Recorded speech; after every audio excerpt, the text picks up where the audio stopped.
ya kita bilang kan waktu itu, berarti kemungkinan yang akan menguasai medan perdebatan ini Mas Bowo dong. Ya begitulah saya kira, gitu kan. Nah itu menurut saya merupakan kemungkinan akan mengakibatkan eskalasi konflik. Akan mengakibatkan eskalasi. Oh ini berarti Rusia di belakang, padahal belum tentu. Nah, tadi soal combat ready, kalau kemudian kemarin kan isunya juga soal rahasia negara. Betul.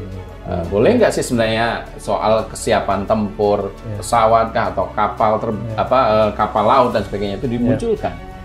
Ya sebenarnya itu materi yang ada di dalam buku putih pertahanan, Pak. Kalau kunjungan ke negara harus bawa delegasi budaya, tidak hanya delegasi ekonomi. Nah itu realisasinya menurut Mas Ali bagaimana?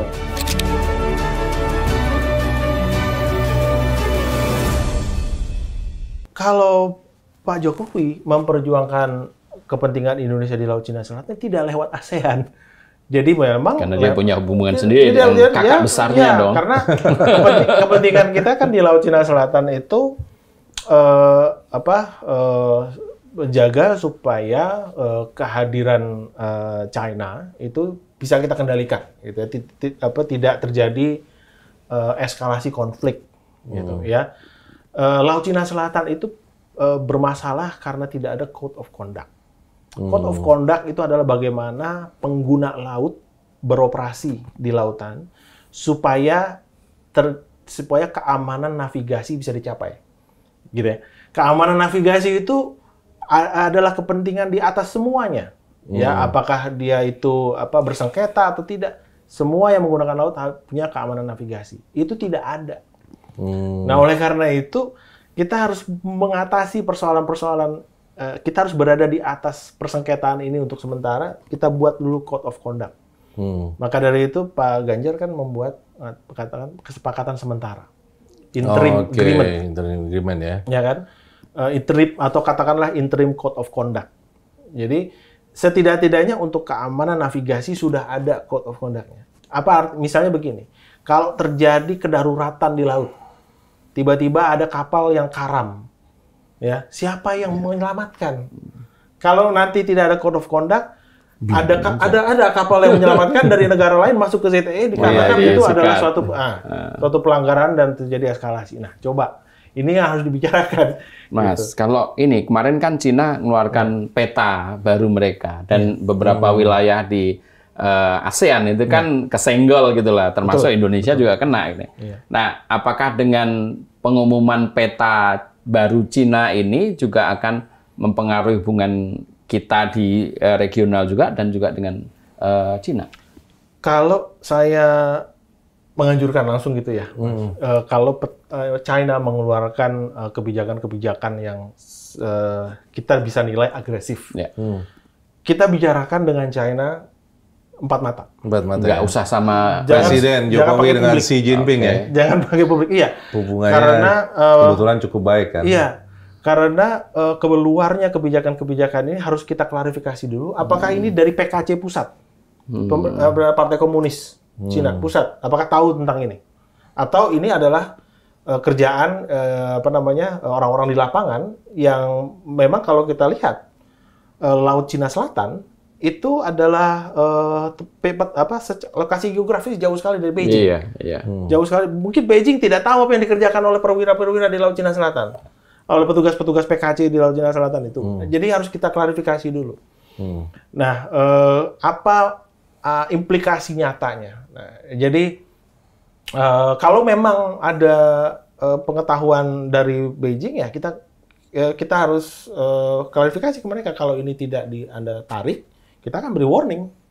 Kita akan panggil duta besar Anda. Gitu. Baru Jadi itu memang, publiknya kan.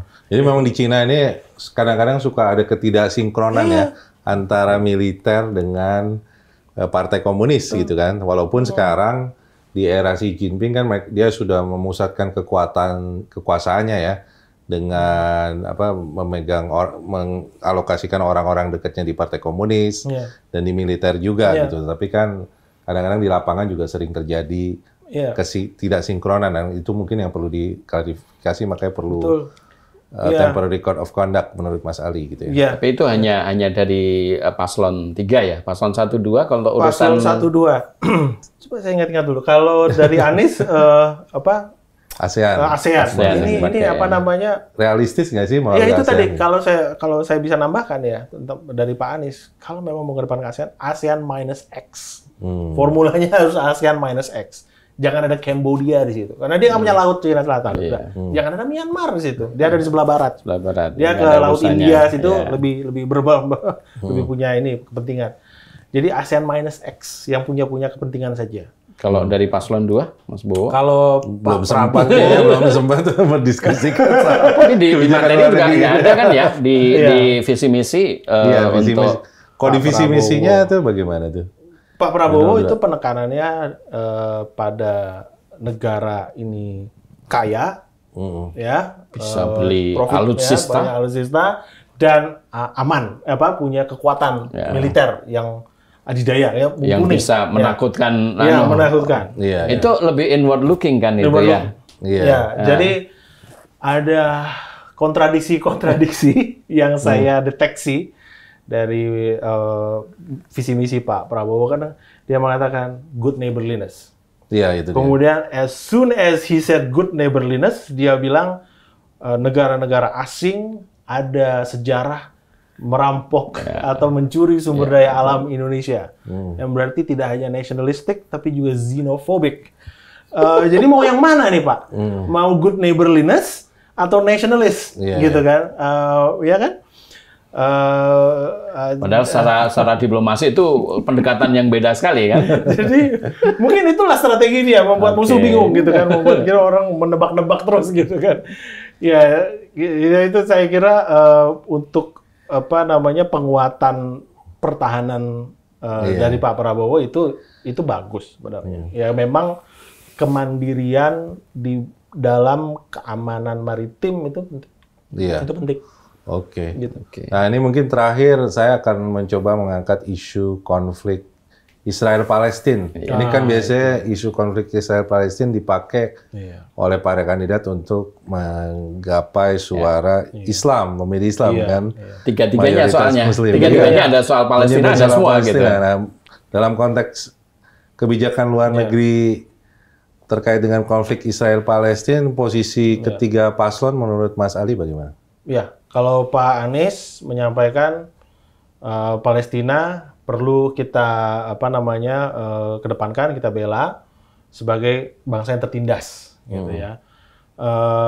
Pak Ganjar menyebut juga soal itu, gitu ya, menyebut juga sebagai mainstreaming, gitu ya, di dalam upaya kebijakan luar negeri kita. Saya kira membacanya adalah kita mengupayakan two-state solution. Two-state solution ini agak rumit.